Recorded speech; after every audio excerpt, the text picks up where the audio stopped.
Hey, what's up guys? MKBHD here. So in contrast to my last video, which was maybe the most anticipated phone of the year so far, this one's more on the other end of that spectrum. You might not have even known LG was coming out with a new phone this early in the year, but they are. This is the LG G8 Thin Q. And again, LG, for your own sake, I'm just gonna call it the LG G8. So this is your first look at LG's high-end flagship phone for 2019, and right off the bat, design-wise, it's looking pretty familiar. Now, as far as product design language goes, I hate when there's change just for the sake of change. Like sometimes you find a good groove, you wanna keep that going and build on something like that. If it ain't broke, don't fix it. But this to me feels like a design that probably could have been updated a bit, but LG is sticking to their guns here. So they're keeping the fingerprint reader on the back instead of putting it underneath the glass. They're keeping the notch and the full array of front-facing sensors at the top and a slightly thicker than average bezel all the way around. I mean, it's not bad, but when you compare it to some of the stuff that's coming out now, you see where I'm coming from. Then they're keeping the headphone jack, which people will love, and it's backed by that high-quality DAC.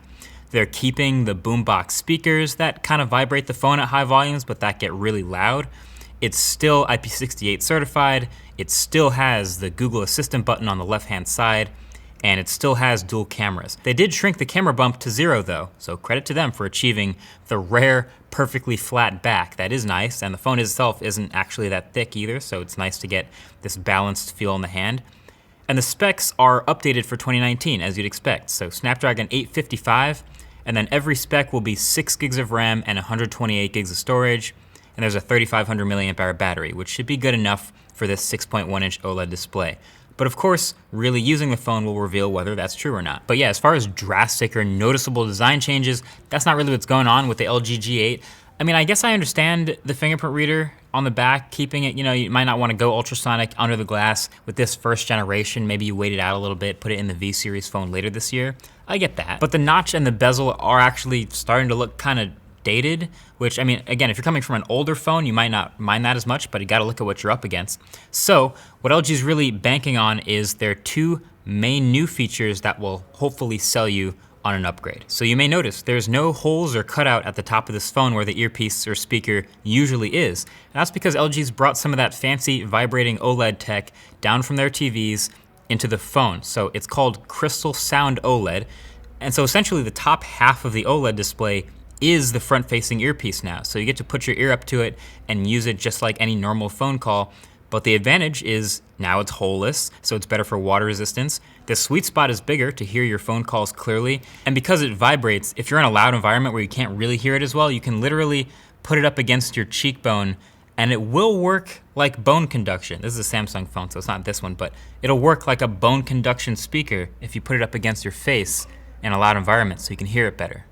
That's pretty cool. Now, it's not loud enough to be the second half of a front-facing stereo speaker pair. It's more just for phone calls.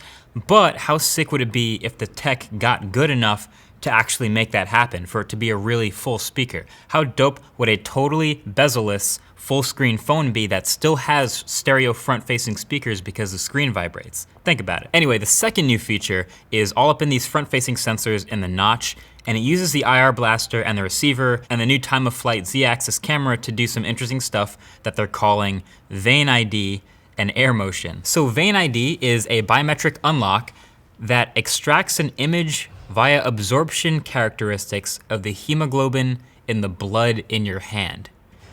So basically you're unlocking the phone by waving your hand over it, and the sensors are reading the vein pattern and the blood in your hand to make a unique pattern to unlock you. That's pretty silly, but that's dope. So hey, I tried it out. I registered my palm by floating my hand over the phone for a couple of seconds and then tried the unlock, and sure enough, it worked. I'd like to try this against some other people's hands and really see like how secure this is.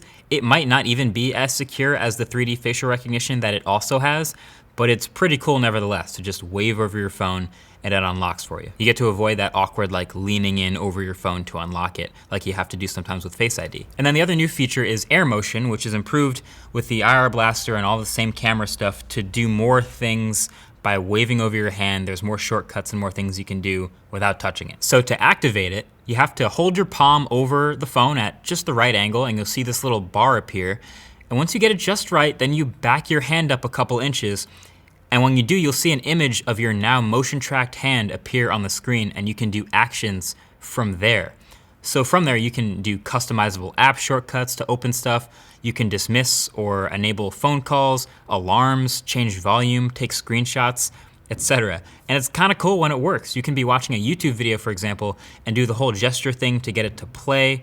And if you get it just right, you can adjust playback or even do the twisting motion to change the volume knob, like you're just turning this imaginary volume knob over the phone. It's neat. But the key with that though is it's when it does work perfectly, and from the hour or so that I played around with the G8, it seemed very finicky, like it was very difficult to get it to work just right every single time. Like I kind of felt like I was always searching for the sweet spot to get it to recognize my hand just right. Like sometimes I was too low, sometimes too high, sometimes too close to the phone or too far away, and it would give me feedback on the screen to fix it.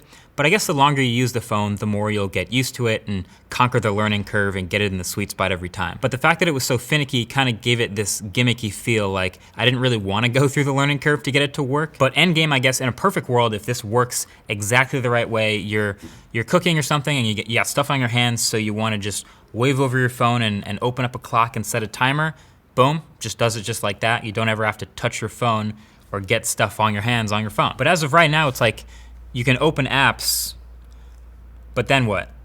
Like, you still have to go in the app and do what you want. So it kind of feels incomplete, and it's not even LG's fault. Like, they built the way to get into things, but we have voice assistants now that are kind of doing more already, so just kind of feels a little tough. So as a feature, I think that falls in the gimmick bucket for now. It definitely makes a really cool demo, which is awesome, but I think if you think really far out in the future, it could be really cool if you believe that's where things are going. So yeah, that's basically the LG G8. Pricing for it is gonna be similar to the G7, so in line with flagships, somewhere in the neighborhood of $800 like last year. I'll update the description when there's an official launch price. But yeah, my conclusion is this is a super minor update to this phone. It's like a G7S, which is fine. That doesn't mean it shouldn't exist. That just means, people who like the G7 will like this. But it's not gonna win any people who weren't convinced by the G7 or the G6. It's very much in the family. But let me know what you guys think in the comments below if this is your next. Either way, thanks for watching. Talk to you guys in the next one. Peace.